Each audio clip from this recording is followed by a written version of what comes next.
खेती देख रहे करते हैं।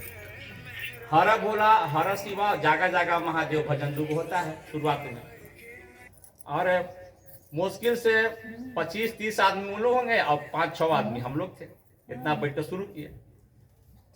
हम लोग के जैसे तार है ना लंबा, तो लंबा तार उतार देते थे और मैकवा के साथ अहूजा कंपनी का थी लगा था, को थोड़ा दूर आवाज जाता था और नाल बज रहा था। तो हम हरा भोला जागा जागा गा के हम बोले कि आप लोग कीजिए। अब हम पेड़ में सो गए उठक के, रात में सोए नहीं थे। तो सपना में चले गए। देखिए हमको अपना नहीं है कि साहब बोले थे कि आगे बढ़ो, सपना में चले गए। जानते हैं क्या देख रहे हैं? इसके पति को इसी आम के पेड़ में लोग बांध रहा है, जिसमें वो साधु भी है और उसके साथ जो पुरुष वो भी है, और सबको दांते काट रहा है। अंत में इसको गर्दन काट दिया। इतना जो देखे ना से एकाएक नींद खुला से हम पर डर गए थे। तो देखे कि महिला कुछ दूरी पर वहां दरवाजा पर बैठ के रो रही थी। ओटा बनवा था, वो रो रहे, आंख से आंसू गिर रहा था। तो हम चले गए। तो हम बोले कि एक बात पूछे। तो बोली पूछिए। हम बोले कि आपके घर में जिसको आप कहते हैं ना साधु जी कि चोर है, हम ऐसी बोले, वो हम ही पर बिगड़ गए, पूरा बिगड़ गई। आप अपने को साधु समझते हैं। हम बोले समझते नहीं, हमको जो बुझाया से बोले। तब बोली ना कि हाँ बेटा बोल रहा था कि पिछले साल 2500 मनधानी बेच दिए, 2500 मनधान बेच दिए। तब हमको लगा कि इसको कोनो भोजन लेना है। हमको भोजन, जैसे भोजन कहीं बनता है तो लाचारी में कम बोलता है, भोजन करके तो बोलबे ना करेगा। तो वहाँ भोजन करना नहीं था। तो हम बोले कि एक और बात बोलेंगे और जाएंगे। तो बोले बोलिए। हमको जो आम का पेड़ है ना, उसी पेड़ में आपके पति को बांध कर गला काट दिया गया है। कुछ नहीं बोली।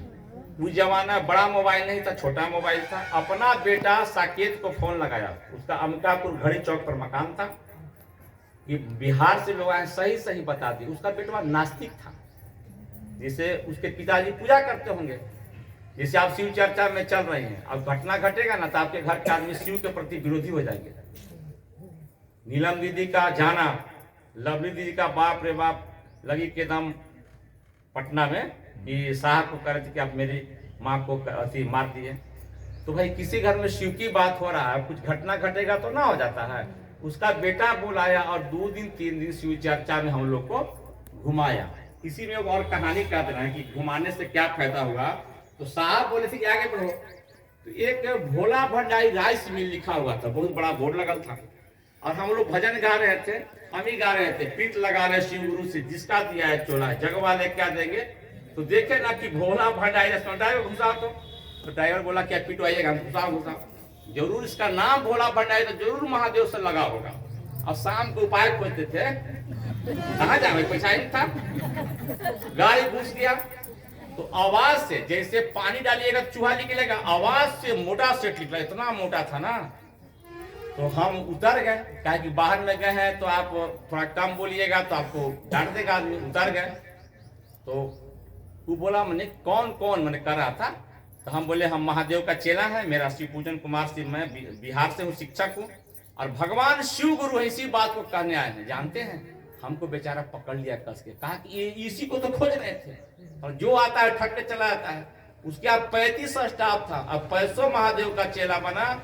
और कहता है कि रात में कहाँ ठहरिएगा? कहीं जगह नहीं है। बोला कि यह गद्दा लगा ठहरिए। और एक स्टाफ को बोला कि बगल में होटल में खिलाओ, पैसा हम देंगे, वो बोला। और सुबह इतना प्रभावित हो गया, सुबह हमको डेरा पर बुलाया। राम मंदिर में उसका मकान था, बहुत बड़ा मकान था भाई, बड़का सेट है उसका, 7 ताला कोल्ड स्टोर है, बहुत अमीर आदमी था।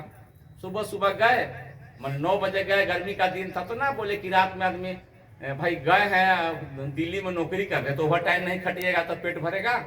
उदाहरण दे रहे हैं, जो कमाने चल दिया, जो पढ़ने चल दिया है।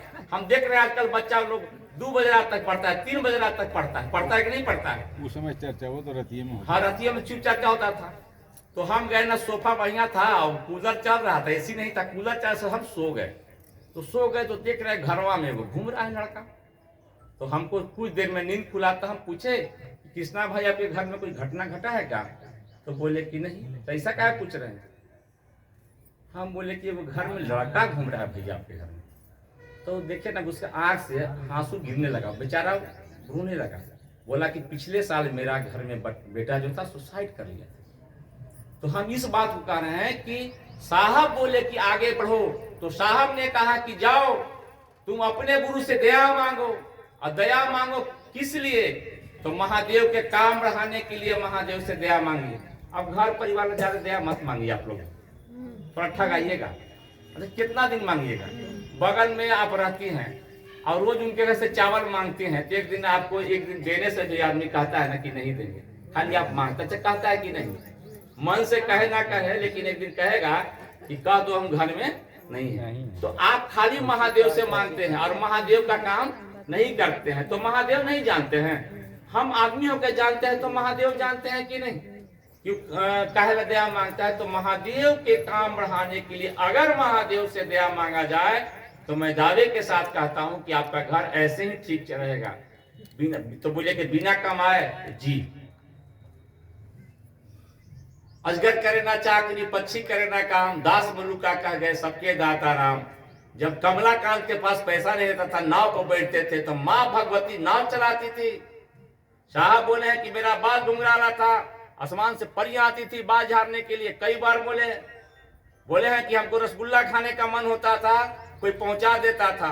एक किताब में भी साहब लिखे हैं, अरुणा होटल के व्याख्या किए हैं, किताब पढ़ेंगे कि जा रहे थे रास्ते से तो बहुत खाने का मन किया, लेकिन याद पड़ा कि पॉकेट में पैसा नहीं है। और साहब लिखते हैं कि मन कहता है खाओ, लेकिन पॉकेट के पैसा के चलते नहीं खाए। तब तक जैसे रूम में जाते हैं, थोड़ा देर के बाद एक रिंग बजाता है, बेल दबाता है, वो कहता है कि जी आपका फेवरेट चीज